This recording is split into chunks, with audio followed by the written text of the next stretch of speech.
ரிஷபராசிக்காரங்க கடந்த காலகட்டங்களில் தங்களுடைய வாழ்க்கையில் நீங்கள் நல்லது நடக்க போகுதுன்னு நினச்சிட்டு இருந்திருப்பீங்க. ஆனால் உங்களுக்கு அந்த டைமில் ஒரு மிகப்பெரிய ஏமாற்றம் தான். இந்த விரயச்சனி மூலமாகவும் ஜென்மச்சனி மூலமாகவும் நிறைய கஷ்டங்களும் துன்பங்களும் இழப்புகளை மட்டுமே நீங்கள் அதிகப்படியாகவே சந்திச்சிருப்பீங்க.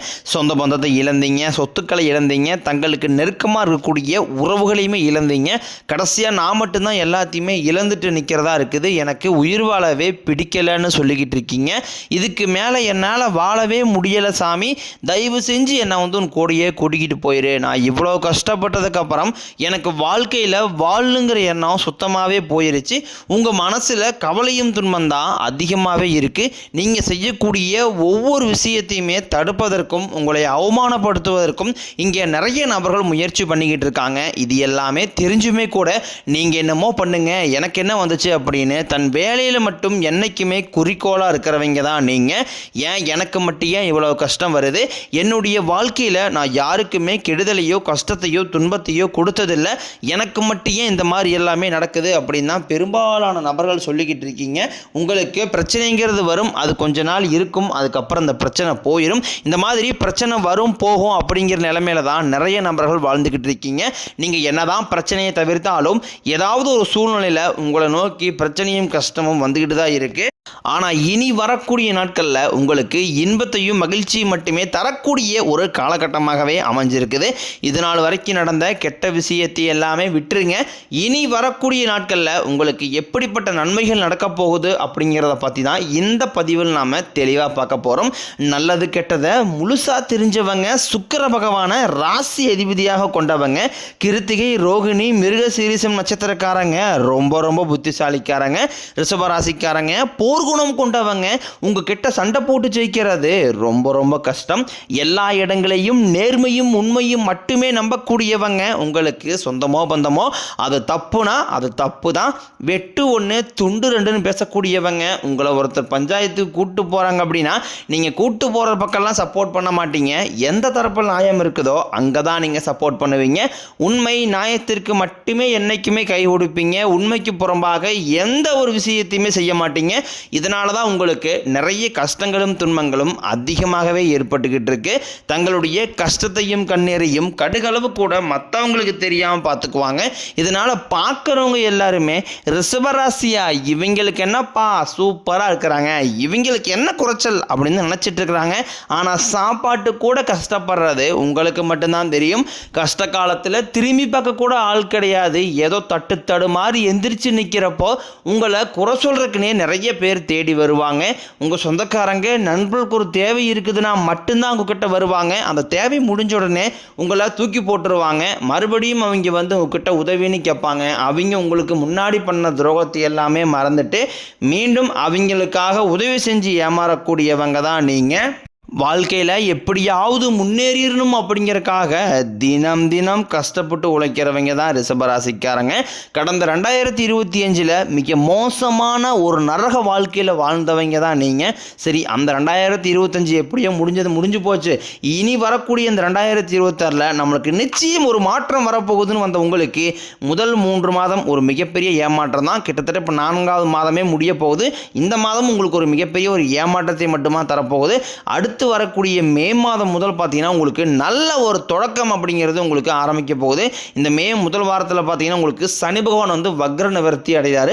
அது என்ன சாமி வக்ர நிவர்த்தி அப்படின்னு நிறைய பேர் கேட்பீங்க.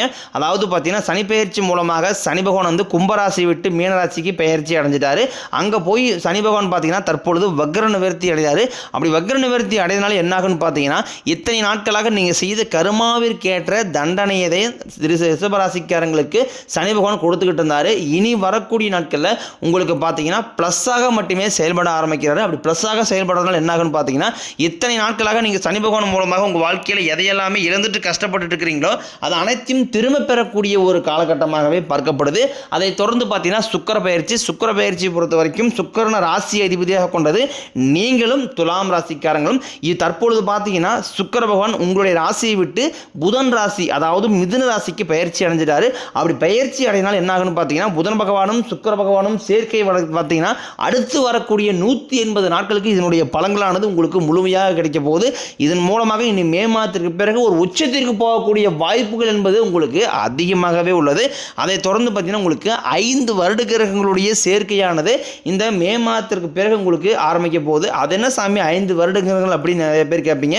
முக்கியமான கிரகங்கள் பார்த்தீங்கன்னா இந்த சுக்கிர பகவான், அதுக்கப்புறம் புதன் பகவான், சூரிய பகவான், சனி பகவான், இந்த மாதிரி கோள்களுடைய ஒட்டுமொத்த பயிற்சி பலன்களும் தற்பொழுது உங்களுக்கு இந்த மே மாதத்திலிருந்து முழுமையாக கிடைக்கிறதுனால கிட்டத்தட்ட இது வந்து பார்த்தீங்கன்னா ஒரு ராஜயோகத்திற்கு இணையான ஒரு நாட்களாகவே வரக்கூடிய நாட்கள் அப்படிங்கிறது ஒரு 8 மாதங்கள் அப்படிங்கிறது பார்க்கப்படுது. இனி வரக்கூடிய இந்த ஏப்ரல் மாதம் முடிஞ்சு மே மாதத்திலிருந்து பார்த்தீங்கன்னா நீங்கள் நல்ல ஒரு ராஜயோகம்னே உங்களுக்கு அடுத்து வரக்கூடிய நாட்களில் சொல்லலாம். கடந்த காலகட்டங்களில் நல்ல ஒரு வேலைங்கிறது கிடைச்சிருக்காது. ஏதோ ஒரு கிடைக்கிற வேலைக்கு ஒரு 10,000 சம்பளத்துக்கோ 5,000 சம்பளத்துக்கோ பிடிக்காத ஒரு வேலையை குடும்ப கஷ்டத்துக்காக வேறு வழியே இல்லாமல் செஞ்சுக்கிட்டு இருந்திருப்பீங்க. ஆனால் இனி வரக்கூடிய நாட்களில் நீங்கள் படித்த படிப்புக்கு ஏற்ற மாதிரியும் உங்களுக்கு பிடிச்ச மாதிரியும் நீங்கள் ஒரு அரசாங்க வேலைக்கு ட்ரை பண்ணாலும் சரி, இல்லை ஒரு ஐடி ஜாப்போ பிரைவேட் ஜாப்போ பேங்க் சைடோ நீங்கள் எங்கே வேலைக்கு ட்ரை பண்ணாலும் அந்த ஜாப் அப்படிங்கிறது நிச்சயமாக உங்களுக்கு கிடைக்கும். கோர்ட்டு கேஸ்ன்னு ரொம்ப நாட்களாக அலைஞ்சிட்டு இருக்கிற நபர்களுக்கு விரைவில் உங்களுக்கு சாதகமாகவே தீர்ப்பு வரும். சொத்து பிரச்சனையும் உங்களுக்கு சாதகமாகவே முடியும். சனி பகவானினுடைய பார்வை உங்களுக்கு நேரடியாகவே இருக்குது. இதன் மூலம் வருமானம் அப்படிங்கிறது பல வழிகளில் வரும். தொழிலில் லாபம் சற்று அதிகமாகவே கிடைக்கும். அரசியல்வாதிகளை பொறுத்த வரைக்கும் புதிய பொறுப்புகள் புதிய பதவிகள் எல்லாமே தானாகவே உங்களை வந்து சேரும். ராகு கேதுவால் உங்களுடைய செல்வாக்கு உயரும். உடல் ஆரோக்கியம் மேம்படும். சங்கடங்கள் நீங்கும். மறைமுகமாக உங்கள் தொழில் வாழ்க்கையிலும் சரி இல்லற வாழ்க்கையிலும் சரி நிறைய நபர்களும் தொல்லை கொடுத்துருப்பாங்க. இனி அவளுடைய தொந்தரவுங்கிறது முழுவதுமாகவே இருக்காது. கடந்த காலகட்டங்களில் நீங்களும் ஒரு கம்பெனியில் இரவு பகல் பார்க்காம உழைச்சிட்டு இருந்திருப்பீங்க. உங்களுடைய சொந்த கம்பெனியாக நினச்சி வேலை செஞ்சுருப்பீங்க.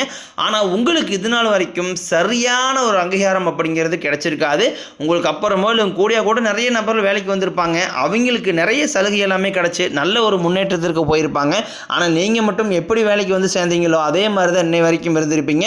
ஆனால் இனி வரக்கூடிய நாட்களில் உங்களுக்கு சம்பள உயர்வு பதவி உயர்வு உங்களுக்கு மேலே இருக்கக்கூடிய அதிகாரிகளுடைய ஆதரவு முதற்கொண்டும் உங்களுக்கு கிடைக்க போகுது. இனி உங்கள் வார்த்தைக்கு மதிப்பு மரியாதை கிடைக்கும். அந்தஸ்தில் நீங்கள் எதிர்பார்த்த உயர்வுக்கு போக போகிறீங்க. இனி நினைச்சது எல்லாமே நடக்கும். தொழிலில் வியாபாரம் தடைகள் அனைத்தும் விலகும். லாபம் அதிகமாக கிடைக்கும். முன்னேற்றம் உண்டாகும். வரவேண்டிய பணம் விரைவில் கைக்கு வந்து சேரும். குடும்பத்தில் நெருக்கடிகள் விலகும். செல்வாக்கு அந்தஸ்து உயரும். வெளிநாட்டு முயற்சிகள் வெற்றியை தரும். தெய்வ சிந்தனை அதிகமாகும். பெரியோர்களுடைய உதவிகள் கிடைக்கும். உறவுகளில் இருந்த சண்டை சச்சரவு முழுவதுமாகவே விலகும்.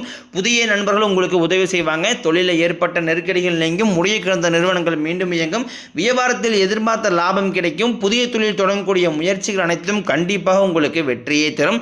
கடந்த காலகட்டங்களில் திருமண நிலை அப்படிங்கிறது பார்த்தீங்கன்னா உங்களுக்கு நிறைய பிரச்சனையும் சிக்கலையுமே பெரும்பாலும் சந்திச்சிருப்பீங்க.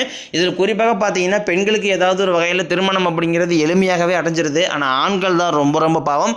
அடிச்சு பிடிச்சி நிச்சயதார்த்த வரைக்கும் போனால் கூட அக்கம் பக்கம் இருக்கிறவங்க தெரிஞ்சவங்கன்னு கெடுத்து வைக்க நிறைய நபர்கள் இருக்காங்க. அது மட்டும் இல்லாமல் ஜாதகத்திலையும் பார்த்தீங்கன்னா சுத்த ஜாதகம் ராகுகேது ஜாதகம் செவ்வாய் ஜாதகம் இருக்கிறதுனால திருமண தடை அப்படிங்கிறது உங்களுக்கு அதிகமாகவே ஏற்பட்டுக்கிட்டு இருந்திருக்கும். இனி வரக்கூடிய நாட்களில் அனைத்தும் நிவர்த்தி அடைஞ்சு விரைவில் நீங்கள் திருமண வாழ்க்கைக்குள்ளே அடி எடுத்து வைக்க போகிறீங்க. வாழ்க்கை துணையை இழந்த ரிஷபராசி ஆண்களோ பெண்களோ அடுத்து வந்து செகண்ட் மேரேஜ் அதாவது இரண்டாவது திருமணம் பண்ணலாமா வேண்டாமா அப்படிங்கிற ஒரு மிகப்பெரிய குழப்பத்தில் இருப்பீங்க. அப்படி இரண்டாவது திருமணம் பண்ணும்போது சொந்தக்காரன் தப்பாக பேசிடுவாங்களா இல்லை ஊருக்காரன் தப்பாக நினச்சிடுவாங்களா அவங்க நினைப்பாங்க இவங்க நினைப்பாங்க அப்படின்ட்டு நிறைய நபர்கள் வந்து இரண்டாவது திருமணத்தை பற்றி யோசிக்காமல் இருக்கீங்க.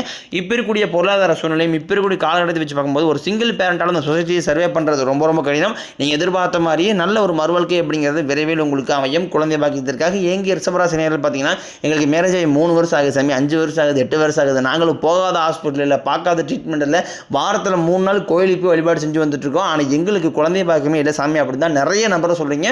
கண்டிப்பாக இந்த மே மாதத்திற்கு பிறகு வரக்கூடிய நாட்களில் நிச்சயம் உங்களுக்கு கண்டிப்பாக குழந்தை பாக்கியம் அப்படிங்கிறது விரைவில் உண்டாகும்.